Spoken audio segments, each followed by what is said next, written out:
bağımlı olmamaktır. Kıymetli gençler, hayatınız çok kıymetli. Bir anlık merakla atılan durmayın. Gerçek cesaret, zararlı olana hayır diyebilmektir.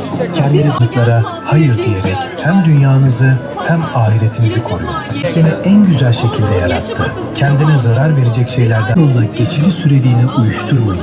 Gerçek cesaret, zararlı olana hayır diyebilmektir. Kendinizi koruyun. Geleceğinize sahip çıkın. Hayallerin varsa uyuşturucuya yer. Bize Allah'ın bir emanetidir. Bu emanete zarar vermek, kendimize zulmetmektir. Unutmayın. Allah seni en güzel şekilde yarattı. Kendine zarar verecek şeylerden uzak dur. Bir anlık merakla atılan adımlar uzun yıllar sürecek pişmanlıklara dönüşebilir. Temiz zihinleriniz, geleceğinize sahip çıkın. Hayallerin varsa uyuşturucuya yer yok.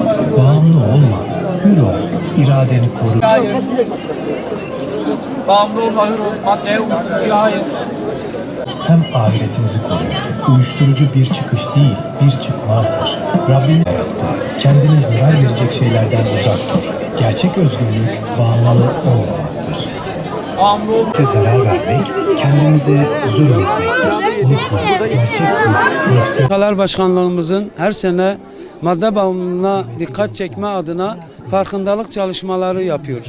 Bizler de Diyarbakır Gençlik Kolları Başkanlığı olarak Diyarbakır Merkez 4 ilçemizde stand çalışmamızla beraber halkımızı bilinçlendirici el broşürleri dağıtımı gerçekleştiriyoruz. İnşallah önümüzdeki pazar günü de Diyarbakır Ulu Cami yerleşkesinde düzenleyeceğimiz yürüyüş programıyla beraber Hazreti Süleyman yerleşkesinde ise basın açıklaması ile bitireceğiz. Bizler Hüdapar Diyarbakır Gençlik Kolları olarak maddeye değil hayata bağlan sloganıyla bağımlı değil hür ol diyerek yola çıktık.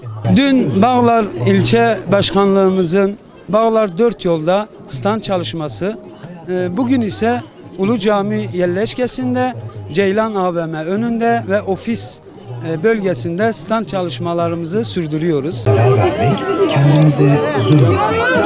Unutmayın, gerçek güç nefsin.